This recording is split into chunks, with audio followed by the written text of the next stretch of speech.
Hello, hello, and thank you for joining me again in this week's rendition of Tuesday's Tidbit, where we quickly try to cover one topic in a video short, because knowledge is power. Can you believe yesterday was already May 1st and that spring is in the air? Whew, every season presents different challenges for our pets. And right now, in spring, we literally have challenges popping up all around us. That's right. We could have some of these in our homes, in our yards, or down the street at our local park. What am I talking about? Flowering plants. That's right, there are several of them that are highly toxic, if not poisonous, to our pets. So I'm going to talk about just a few of them, and I think they're pretty widespread, so there's a good chance that you might see these in your neck of the woods. Let's start with oleander.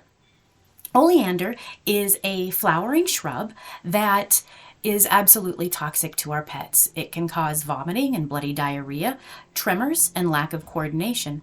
The worst part, or the worst symptom that we can see, is fatal heart rhythms. Fatal. Absolutely. Please, if you suspect that your pet has nibbled on one of these, get him to the emergency vet, or your vet if they're still open.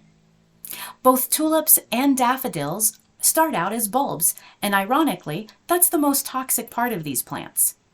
The tulip bulb, if nibbled on, will cause irritation to the mouth and the throat, and they would also cause some GI upset like vomiting, diarrhea, drooling. It's best to contact your vet and maybe get some supportive care. Daffodils, on the other hand, are highly toxic. The bulb itself can cause severe belly issues and life-threatening drop in blood pressure. The other parts of the plants, the leaves and the petals, can cause drooling, diarrhea, cardiac arrhythmias, as well as breathing difficulties. If you think your pet or your dog or your cat has gotten into this particular plant, a daffodil, please, again, get to emergency or your vet. Lilies. Lilies aren't quite as dangerous to dogs. It's still best to keep them out of harm's way. But when it comes to cats, specific lilies like the Easter lily, the daylily, Japanese, Asiatic, and tiger lilies are highly toxic to the kidneys in felines and will throw them into acute kidney failure.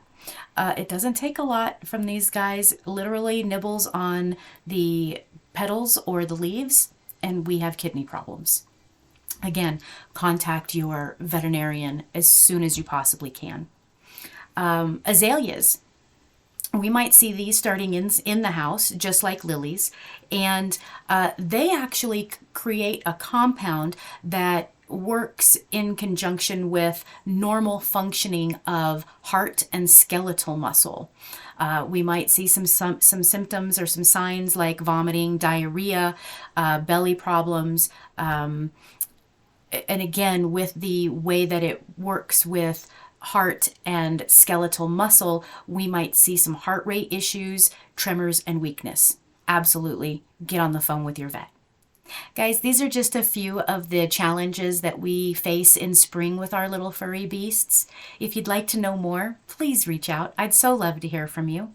I look forward to chatting more as the seasons change. Maybe next visit we will talk about flea and tick preventative as summer's right around the corner and we will be in the throes of it. So, thank you for joining me this week. I hope to see you next week. Have a great day. Bye for now.